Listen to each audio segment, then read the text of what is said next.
no names now for either. That's a Dragon's... Ensnaring Bridge. You're right. Sorry. It's a different art ensnaring bridge. I thought that was a Dragon's Blood?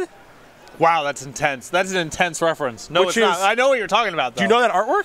The tap to put a +1/+1 counter on something Yeah. from Mirrodin? Uncommon? Yeah, of course I do. Yeah. I'm like, Dragon's Blood? What is that doing in there? But that is Good an eye. ensnaring No, bridge. That would have been strange. All right, here's Nation Stirrings from our War Prison player, Nick D'Ambrose. We're gonna have to get this name. We're gonna have to get this name glitch figured out because I know it works when the life total gets changed, or if anything gets changed. But for now, it's just blank in your face. All right, Dark Confidant lives. Life totals will change.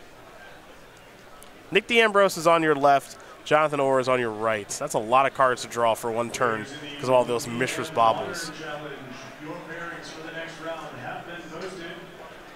There's a Mox Opal, super fair card. Damping Sphere, pass the turn back. Dark Confidant going to come into the red zone here in just a moment, I'm sure. Bad news for War Prison in this kind of matchup is Green-Black actually has cards that can interact. Yes. Liliana the Veil, Maelstrom Pulse, Assassin's Trophy. Usually you're trying to kind of cheat game one a little bit, assuming your opponent just can't interact with a sea of artifacts. Not the case here. Yeah, especially with Dark Confidant on the battlefield, you're going to find what you're looking for, too. So Dark Confidant's going to come across again. Liliana can, of course, keep plussing. And that means that Nicolas D'Ambrose is going to have a really tough go-around this game, I think. Liliana's going to go up. Though, Nick, big shout to those Mega Man sleeves. Huge fan. Huge fan. Want to know where he got them.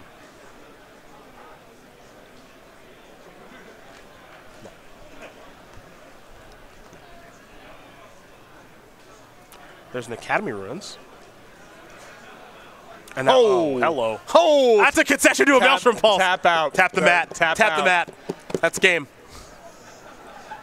Pulse. Game over. Let's check the Green-Black's shatter capacity. Where are we at here? I'm going to bring up this deck list here. Well, here's what I remember from Jonathan Orr's deck list. He has 4 main deck copies of Assassin's Trophy. Yep. And 1 Maelstrom Pulse main. So things are only going to get worse for our friend here, Nick, I think. Shatter count. Let's see here. Nope, nope, nope, nope. Really not a whole lot. I mean, the extra copy of Engineered Explosives is certainly good here. Okay. Past that, you know. What's Missile Vital Force do? Doesn't shatter. I checked. Does it get back a shatter? Return target a permanent card Nope. from your graveyard to your hand. Nope. Bring in the Fulminator Mages and try to do that whole thing. Oh, I'm into that. I'm very much into that. So yeah, not a whole lot. Not stepping up the shatter game very much, but still a solid game one. Discard plus ways to interact with artifacts on the battlefield, plus some pressure. Liliana the Veil is very good against these prison-style decks also. They don't really address Planeswalkers very well, and the ultimate is very, very good here.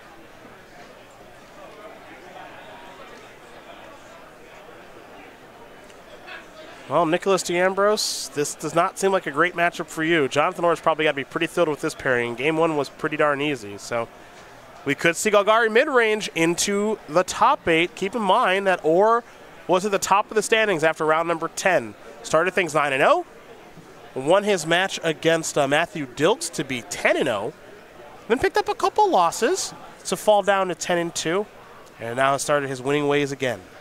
And I feel like we've had this story a few opens this year of, oh, wow, this really unorthodox deck. And, you know, this player with not a whole lot of exposure is 9-0 or the last undefeated at 10-0. And then the wheels just come off. And I was kind of dreading that we were maybe running that one back. But War was able to win the previous round in a favorable position here. And a win here should be good for top 8.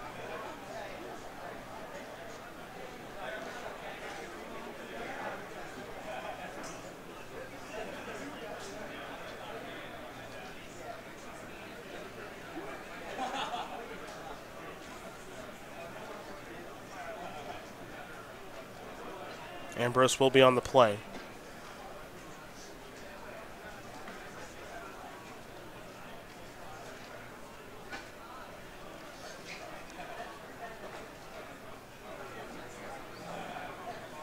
Or going to give it a decent look. Looks like he'll keep as well. Botanical Sanctum, pass the turn back over to Or. Hissing Quagmire, no discard spell to get the party started. No fast start for anybody here. Tolaria West there for Nick D'Ambrose. This is a Dark Confidant, a card that D'Ambrose really can't answer well. Yeah, Liliana of the Veil and Dark Confidant is interesting. A lot of people just don't have meaningful interaction, permanents that matter against the Prison decks. That's why you can play Prison. Dark Confidant and Liliana of the Veil are not trivial permanents. No. Fatal Push, the reveal. Because this sideboard plan that these War Prison decks are doing is becoming a lot more common.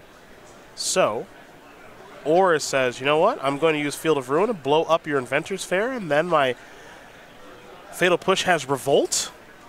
And I like D'Ambrose trying to cheat it a little bit here. I like going to something like Psy for this matchup, but Or was ready with Fatal Push still in the deck. Engineer Explosives will take care of Dark Confidant, and then the Thopter token will come across for 1 in the air.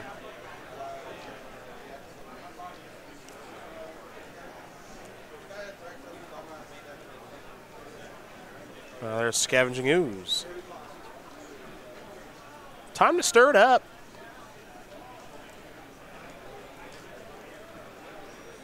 Find other Engineer Explosives. Yeah, but Or really doesn't mind this stuff all that much. No, these are exchanges he's probably not D'Ambrose happy about. is just kind of running out of. You can already sort of feel he's running out of stuff to do. Yep, I agree. Playing a reactive game and trying to make hay with creatures is tough to do.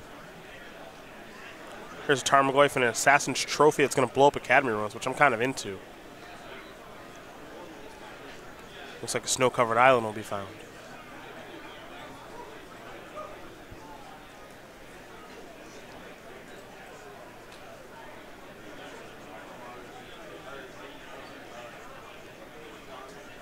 We head back over to Nicolas now.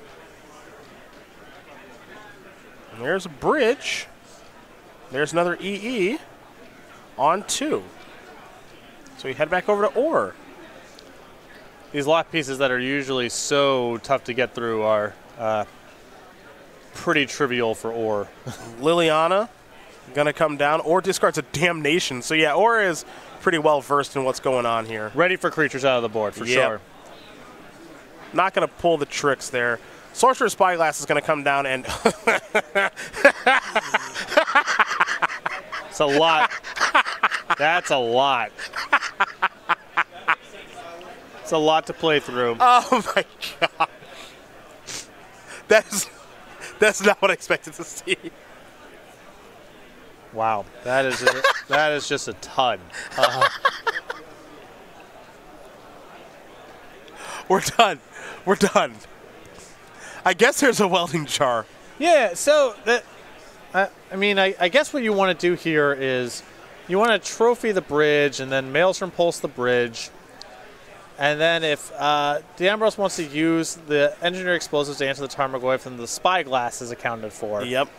And then it's, nothing versus nothing, but you have a Liliana plus your draw steps are better.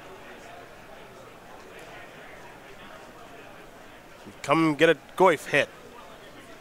And you see D'Ambrose not really interested in doing anything with the explosives because he doesn't want to get rid of the Spyglass as well. Tolaria West is going to get a Mishra's Bobble. Huh.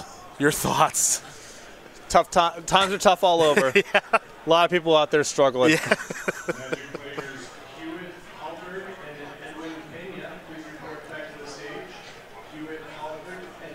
Treetop, what up though? Trample. Yep. Token's no good.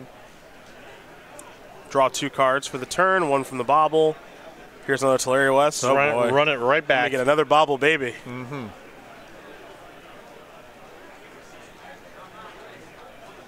There's that other bobble. Now Liliana's locked down because of the Sorcerer's Spyglass, but everything else is fair game right now. Treetop Village included, as that's going to come. Play another Treetop Ice in the lock. The Treetop lock. Yep. Too many villages. Mm-hmm. Oh, and also, if you blow up the Engineered Explosives, it blows up the Spyglass. Yeah. And then Nicolas D'Ambrose has no artifacts, so he loses the Glimmer Void. And the Spire of Industry becomes bad. Mm-hmm. Another challenge. It's a tough way to go. Ooh, bobble again. Slow trip. That's going to do it. Jonathan Orr with a great pairing in round